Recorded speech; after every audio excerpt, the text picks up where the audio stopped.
I muttered, eyes narrowing at my phone screen. That's my porch. The photo wasn't even subtle. It was my cousin Brianna's Instagram story, her in a bikini, drink in hand, blowing a kiss to the camera. Behind her, my younger brother Kyle was lifting a beer like it was some frat party. My mother sat in my patio lounger with sunglasses on, sipping something orange, while my father grilled steaks on my beach house deck. Before we begin, drop a comment and tell us where are you from and from which city you're watching our videos? And after watching the whole video, don't forget to tell us what would you do in this situation? Be honest, tell me in the comments below. We read every comment. Let's begin. None of them knew I'd see it. None of them even remembered this house was in my name. I bought it in full. My own hard-earned money. No co-signers. No help. I'd been in Spain for a business deal. 48 hours off-grid to lock down a partnership. But the second I got back online, I opened social media and saw that. My chest tightened, like the Atlantic waves had suddenly wrapped around my lungs. I zoomed in on the photo. No shame. No remorse. Just entitled joy. On my porch. I didn't even hesitate. I screenshotted it, sent it to my husband Drew with one line. They didn't even ask. Handle it. No emojis. No extra words. Just that. 10 minutes later, my phone lit up with a text from him. On my way. Watch this. And that's when I closed my laptop and sat back in the hotel lounge chair, heart pounding, not with anger, but with a cold, focused clarity I hadn't felt in years. Meanwhile, at the house, my cousin was live streaming now.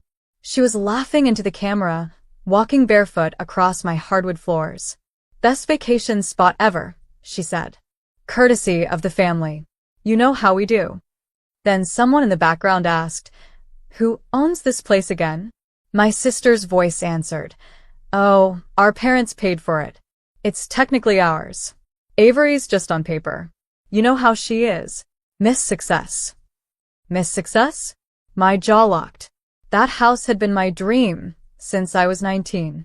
I worked 2 jobs through college, launched a marketing firm at 25, and finally bought that beach house last year, entirely in my name.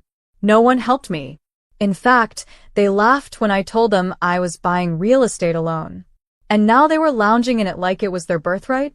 They didn't know Drew was only 5 minutes away. They didn't know what I'd told the alarm company before I left. They didn't know that Drew had the master access. They didn't know that when the power goes out, the front gate locks. And when it did, just as the sun was starting to dip, everything inside the house went dark. I watched the moment happen on Brianna's live feed. The screen shook. What the hell? She shrieked. Who turned off the lights? Then Drew's voice, calm and low, carried into the mic. You're trespassing. Get out. Her scream cut off. That was the last thing posted before the video froze. And the next morning, the real storm hit. By morning, my phone had exploded. 46 missed calls, 12 voicemails, and 1 pitiful group text from my mother. Avery, that was completely unnecessary. We're family. I didn't even open it. Just archived it like junk mail. Then came the call from Drew. She cried, he said casually, while I sipped my espresso on the hotel balcony in Spain. Brianna almost hyperventilated when I said the police were on their way. I raised an eyebrow. Did you actually call them? He chuckled. No. But they didn't know that. I told them they had 10 minutes to clear out or I'd press charges for trespassing and illegal entry. And they sprinted like they'd seen a ghost. I closed my eyes and breathed in the ocean air. I could picture it perfectly. My brother fumbling to unplug the Bluetooth speaker, my dad tripping over his sandals trying to drag the grill back to the side. My mother yelling something about, how dare you, while Drew stood in the doorway like a bouncer at a nightclub. And Brianna? She'd probably tried to beg her way out of it. Manipulate. Spin. But Drew didn't play games. He was calm, steady, sharp when he needed to be. That's why I married him. They left behind 6 bottles of wine, someone's broken sandal, and my patience, Drew added. I laughed into my cup. But deep down, something darker churned. This wasn't just about disrespect. It was about how long I'd let them walk all over me, guilt-tripping me into family dinners, borrowing money they never repaid, twisting every achievement of mine into arrogance. I built something from scratch. I made something of myself. And every time I turned around, they were there, ready to take without asking. Like I owed them for being born. No more. I opened my laptop and logged into the security system. The camera footage from last night was all there, every second recorded in 4K. Drew standing at the front door, face blank. My cousin trying to argue. My mother shouting about rights. My sister claiming it was her future retirement home. The footage was gold. I downloaded the clip, cut the fluff, and sent it to our real estate lawyer with a simple request. Let's add a clause about trespassers. I want locks changed, and I want notices posted. I wasn't just closing the door on them. I was welding it shut. Later that afternoon, while waiting to board my flight home, my sister finally called. I answered, just to hear how low she'd stoop. Avery. She sounded out of breath, like she'd been crying. Why are you doing this? Doing what? Turning your back on us, she snapped. You humiliated everyone. In front of Drew? You humiliated yourselves, I replied coolly. You broke into my home. That's not family. That's entitlement. There was a pause. Then came the real venom. You act like you're better than us just because you have money now. Ah. There it was. I'm not better than you, I said. I'm just no longer letting people take from me and call it love. The line went silent. Then she whispered, Mom's really upset. Tell Mom to send me a Venmo for the wine and broken screen door, I said flatly. Oh, and for calling the neighbors' servants. They weren't impressed. Click. She hung up. By the time I landed in the US, my phone buzzed again, this time from my lawyer. Hey, Avery. Just letting you know we've installed a remote lock and issued a cease and desist. Your family's name is now on the no-access list. Only you and Drew can enter. Perfect. The beach house would no longer be a shared fantasy. It was mine. Fully. Firmly. I walked through the arrival gate, pulled my suitcase behind me, and smiled when I saw Drew leaning against the black SUV. He handed me a coffee and kissed my temple. You okay? He asked. I am now. What my family didn't know was that I had plans for that house, big ones. Not just weekend retreats. Not just getaways. I'd been designing it into a creative retreat for young women in business, first-generation entrepreneurs. Girls like me who were never handed anything, who worked for every damn brick. And now? That house had a purpose. No more fake smiles on the patio. No more uninvited guests. No more rewriting history about who built what. I would repaint the porch, change the cushions, burn the stained towels they left behind. Then I'd host my first mentorship weekend and lock the gate tight. Not to keep people out, but to protect the woman I had become.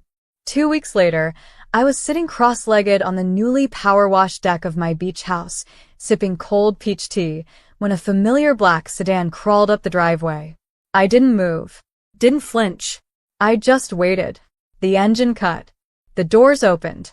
And there they were, my mother, my father, and Kyle. All three standing in the heat, like it owed them something. No text. No heads up. No respect. Just showed up. I watched as they approached the gate. The new steel one. With a keypad they didn't have the code to. My mother, in full drama mode, leaned in and buzzed the intercom. Avery, open this gate right now. I didn't even get up. I hit the button from my phone. No. Her face twisted. Excuse me? You showed up uninvited. I'm not opening the door. Kyle stepped forward. Come on, Avenue.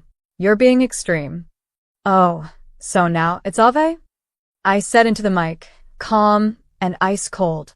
Last I heard, I was just the legal owner on paper. They all went silent.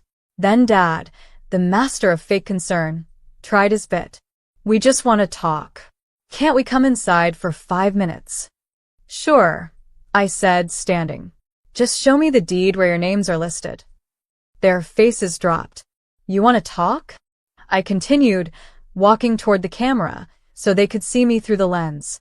Then talk through the gate. My mother pressed her lips tight, fake tears starting. Avery, we're family. Don't do this. Your sister's pregnant. I didn't realize that was the price of admission. We made one mistake, she cried. I almost laughed. One? You didn't make a mistake. You made a choice. You took. Without asking. And when I caught you, you tried to make me feel guilty about it. Dad's voice dropped. We didn't think it would hurt you. It didn't hurt me, I said sharply. It exposed you. Their eyes shifted. I watched them squirm. 3 adults who used to hold all the power, now standing in the sun like clueless strangers. You've always made me feel small, I said, the words finally flowing after years. Whenever I succeeded, you rolled your eyes. Whenever I failed, you said, we knew it. And now that I've made something of myself, you act like it belongs to you. We were proud of you, Kyle protested. You were envious. There's a difference. Silence. No one dared speak. I leaned closer to the mic. This house isn't just wood and paint. It's proof. Proof that I climbed out of what you tried to keep me in. And now, you don't get to decorate it with your lies. My mother's voice cracked. So that's it? We're just not allowed anymore. That's exactly it, I replied. You're not welcome. Not until you understand that being related to me doesn't mean owning me. She grabbed Kyle's arm and stormed back toward the car. Dad lingered for a second longer. I used to think you'd come back one day, he said quietly. Come to your senses. Realize we're family. I nodded once. I came to my senses the moment I saw your shoes on my doormat without permission. He blinked, then turned and walked off without another word. That night, I lit candles in the living room. The air was still, but inside me, a storm had cleared. I wasn't angry anymore. Just done.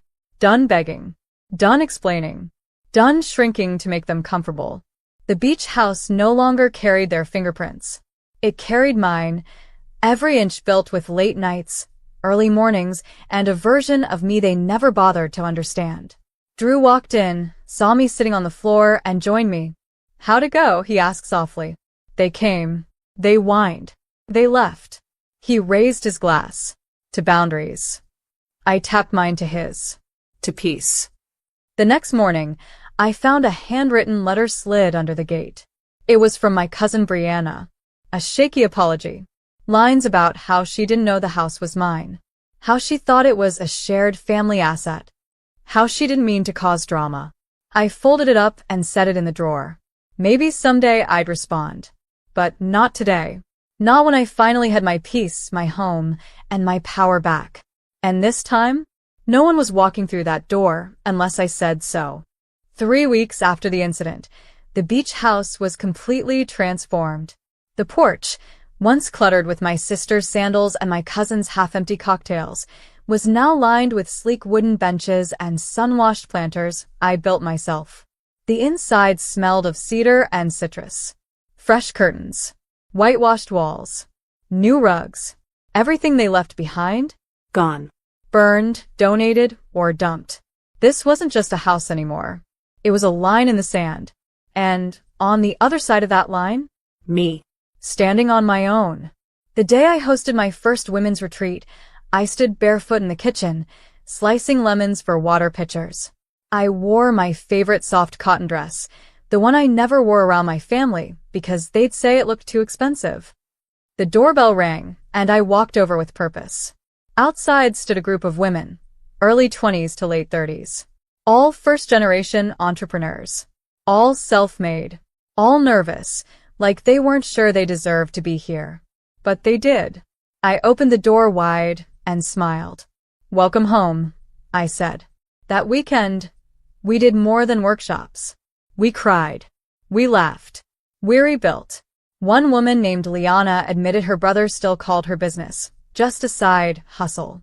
Another, Cam, said her boyfriend refused to call her CEO, even though she employed 6 people. And one quiet woman named Elise?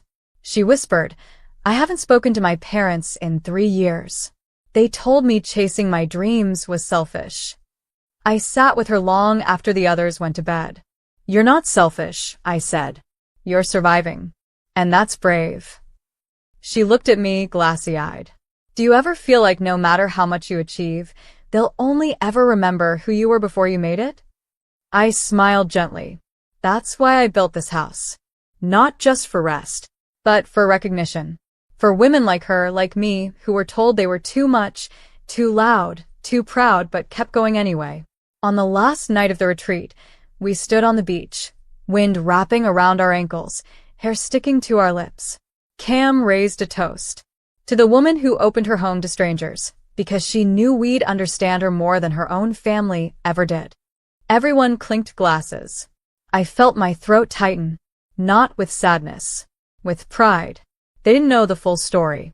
Not about the break-in. Not about the screaming at the gate. Not about the years I spent twisting myself into knots just to be accepted. But they knew enough.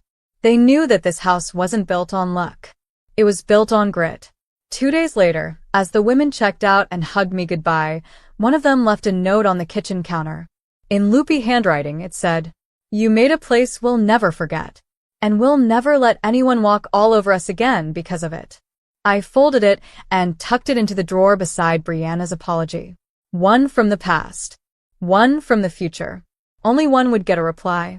That afternoon, while organizing pantry shelves, I saw movement through the front window. I paused. It was my father. Alone. No mother. No Kyle.